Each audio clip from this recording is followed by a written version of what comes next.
Our second speaker for this session is Professor Anna Aizer.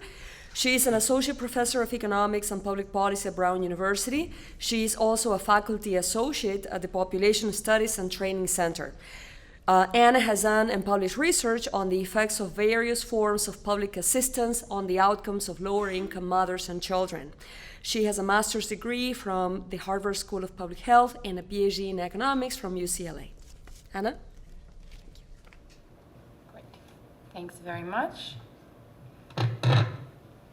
Okay, so when we think about vulnerable families and the changing economy, and this has been touched on before, we're obviously talking about growing inequality. That's what's changing in our economy. I know they talked about this quite a bit last night, but I thought I would actually show you what growing inequality looks like in the US. And the way you read this graph is to show here on the horizontal axis we have years 1965 all the way up to 2015 or 14 rather.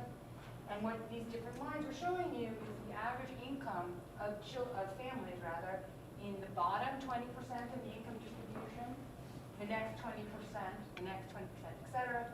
This is the income, the change in the income of families in the top 20% of the income distribution, and this is the top 5% of the income distribution. So you have a picture here of exactly how much inequality has increased over time. And when we think about the impact of increasing inequality on families and children, what we're really worried about is whether increasing inequality will lead to reduced mobility. That is, will widening inequality of parental income make it more difficult for the children of poor families to escape poverty as adults? And the question is there any evidence of that? Whoops. And I don't know if you've seen this graph either. This was produced by Miles Korak. And what this shows you here is income inequality, which is increasing in this horizontal axis, and mobility, which is decreasing. So a higher number here means a less mobile society. A higher number here means a more unequal society. And these are OECD countries. And what you see quite clearly is the United States and the United Kingdom are both extremely high in both inequality and immobility. Countries like Finland, Norway, and Denmark, much more equal, much greater mobility. So that doesn't necessarily mean that there's a causal relationship, that as we grow more unequal, we will necessarily become more immobile. There are many reasons that the US is different from Finland.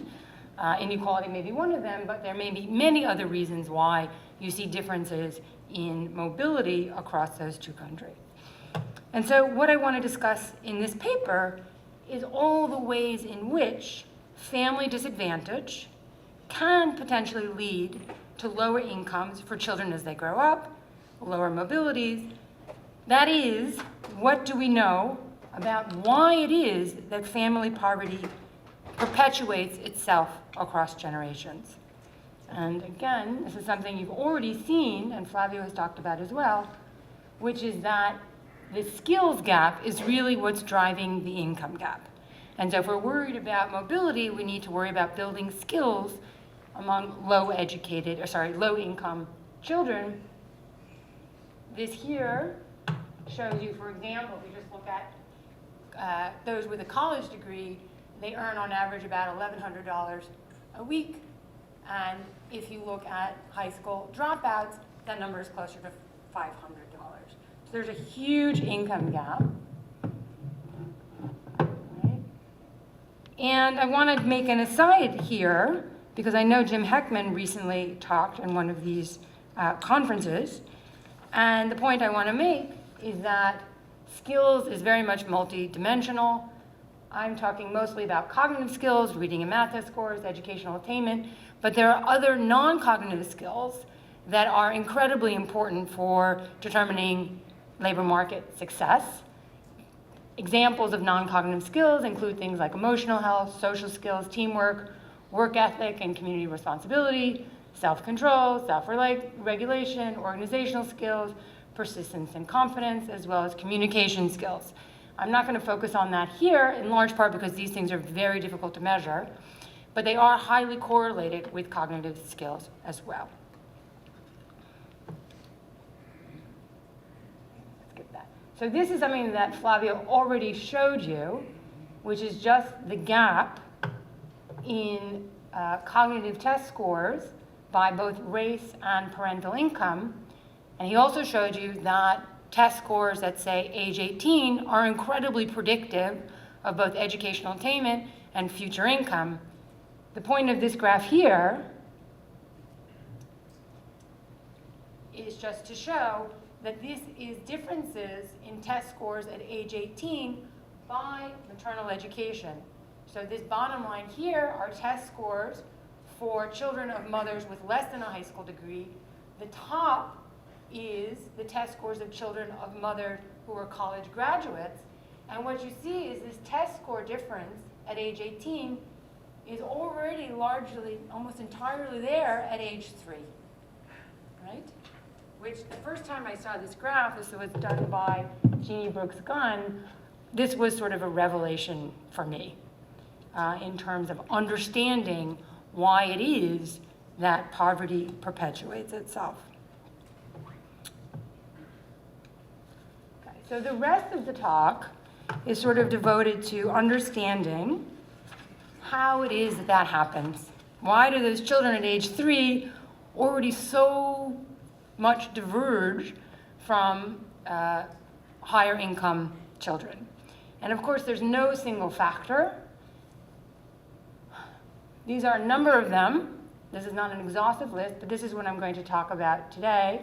So the first one is parental time, and I'm actually going to skip that largely because Flavio has already spent a lot of time explaining differences in both the quantity of time parents spend in childcare and the quality of that time.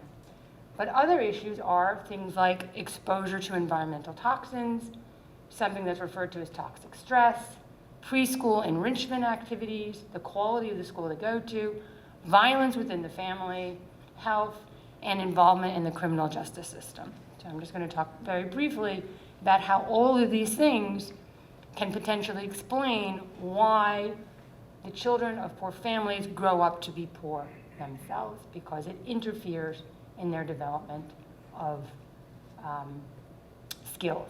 So the only thing I want to add, again, because Flavio did such a nice job on the parenting, is the issue of fathers. So we already know that children of more educated mothers are more likely to live in a two-parent household, so they're more likely to have a father present. And in between 2008 and 2012, there's actually been an increase in marriage and a reduction in divorce, but it's only among the college educated. The only thing I want to add here is that not only is there a difference in terms of having a father present, but more educated fathers are now spending more time in childcare than they did before. So there's sort of two sources of a gap. And I suspect, this is not the area of my research, this is based only on my own personal feeling, that the fact that more educated fathers are getting more involved in childcare may be a reason why the divorce rate is falling for these groups. So I know you mothers out there know what I'm talking about. But this is an important, this is an encouraging, it's a very good thing to see that fathers are getting more involved in caring for their children, but the fact that this is only happening among more educated fathers suggests that now we're even widening this gap, of course. Okay, so another area is exposure to environmental toxins. So environmental toxins and pollution has a negative impact on child health, birth weight and asthma in particular. It's also more recently been linked to reduced cognitive performance. And it's also the case that poor and minority families are much more likely to be exposed to pollution. So there's a lot of work showing, for example, that poor and minority families are more likely to live near Superfund sites. And as soon as those Superfund sites get cleaned up, those areas become richer and whiter relatively quickly. This is largely due to the fact that the quality of one's environment is reflected in housing prices, right? So families with fewer resources are not able to live in homes that have good air quality. There have been tremendous improvements in environmental quality over time. So there have been reductions in pollution pretty steadily since the 1970s. And it's the case that the more advantaged families saw the improvements first, but over time, more disadvantaged families are beginning to benefit from the cleanup of essentially our environment. I'll show you something here. This is some work I've been doing in the state of Rhode Island. The state of Rhode Island has been very proactive in terms of lead exposure among its low-income children in the state.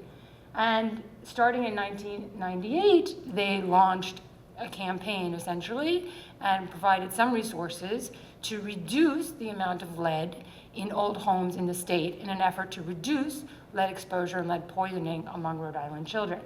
And what you can see quite clearly is once they started this intervention in 1997, elevated lead levels, lead poisoning among Rhode Island children, declined for all, but they declined disproportionately more for African American children and for low-income children. Right? Low income is defined by children on free lunch. And that's largely because the state, in targeting its efforts, really targeted those areas that had the highest lead levels, and those happened to be the areas with the greatest share of poor and minority families. So this is actually a very positive turn of events in Rhode Island. I should add one thing. I don't know if anybody reads the Washington Post, but there was recently an article, I think yesterday or the day before, about Frederick Gray, who is the young man who was killed in Baltimore. Turns out he had very elevated lead levels in childhood, extremely elevated. He had levels of like 30. He was severely lead poisoned. He was not alone. Many children in Baltimore are lead poisoned, but his lead poisoning in early childhood led to a whole host of problems related to behavior and cognitive achievement. And in fact, we find in Rhode Island that the reduction in lead levels that we see over this period in the state explain about half of the decline in the black-white test score gap that we saw in Rhode Island over this period. So the next issue or factor is the issue of toxic stress. And disadvantaged families experience much more stress in their lives, and there is increasing evidence that there may be negative physiological, biological consequences of being poor and African American in this country, resulting from the increased stress associated with both poverty and race. This is referred to as toxic stress. The general idea is that our bodies are programmed to handle stress.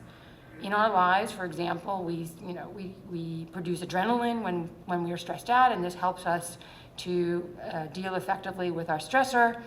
But if the amount of stress that we face in our lives is too great or too consistent, these normal biological channels for handling stress break down, and this leads to what's called toxic stress or allostatic load, which can actually negatively affect the developing brain, leading to cognitive impairment, among other problems. I've done some work with some colleagues at Brown looking at maternal stress. So it's not just a child being stressed out, but mothers being stressed out can have negative impacts on the children.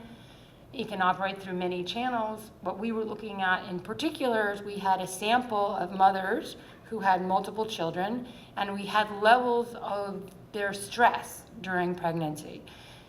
Stress is typically measured by presence of a hormone called cortisol, which we secrete when we are stressed out.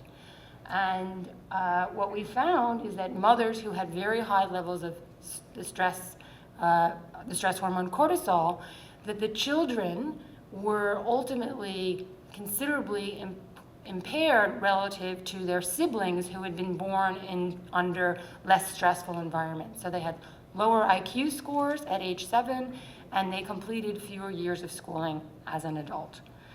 So this is sort of yet another reason why growing up poor and disadvantaged can affect the accumulation of skills.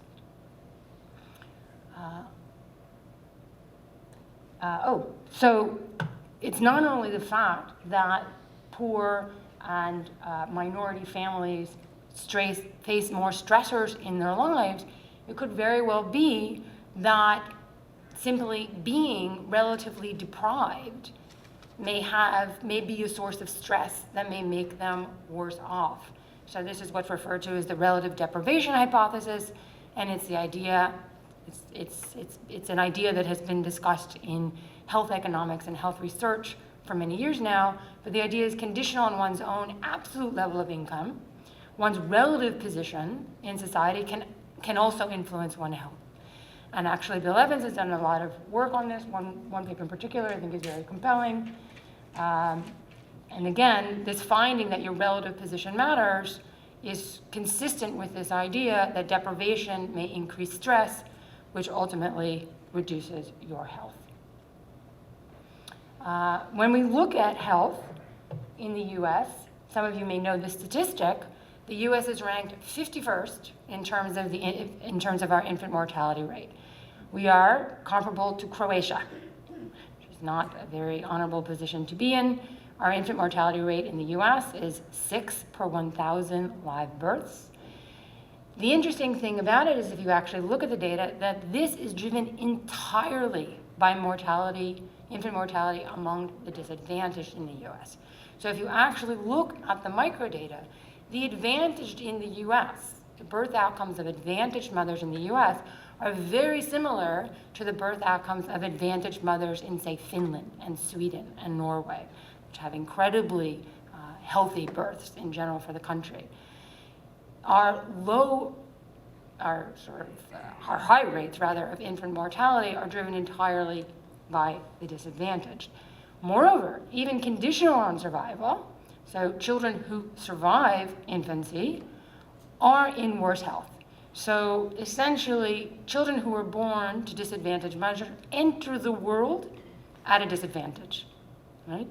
They are more likely to die in infancy, and even conditional on survival, they are in worse health. And health during this newborn period is incredibly predictive of later skills and employment outcomes. Preschool enrichment, this has also been touched on a number of times. Poor and minority children have very little access to high quality enriching preschool environments. That's in large part because they are extremely expensive. There are a number of studies showing that high-quality preschool programs have positive, significant, and long-lasting effects. These tend to be very well-done evaluations involving randomization. Interestingly enough, it's very clear that those interventions that were more intensive and cost more yield much greater benefits. So the Abecedarian and Perry preschool programs, as well as Project STAR in Tennessee, spent about twice as much per child as does your typical Head Start program. So you're really not comparing apples to apples when you think about comparing results from Head Start with either Abecedarian, Perry preschool, or Project STAR. Right? This is one area where we may be making progress soon. A number of states are considering expanding universal pre-care. One thing I want to note that just providing high-quality pre-care or preschool may not be sufficient. So I was just speaking with a Head Start director in Rhode Island who was telling me that she has rates of chronic absenteeism in her Head Start program of roughly 60%, right? And she has tried many things. She has tried providing buses. She has tried providing, sort of strengthening the relationship between the teacher and the parent. It is extremely difficult to increase enrollment. There's a waiting list for Head Start programs throughout the country. But many of the children who actually go are not able to take full advantage of what Head Start can potentially do for them. Violence within the family, I think this was touched upon at one point. Domestic violence is something that affects all women, that is true, but if you look at the data, domestic violence is primarily a poor woman's problem. So the poor and minority women are much more likely to be the victim of intimate partner violence. Here are some numbers to make more sense of that. A woman who has income of less than $7,500 a year is 5 times more likely to be the victim of violence than women who with income between $50,000 and $74,000. Even conditional on income, Black women are at increased risk of abuse and violence.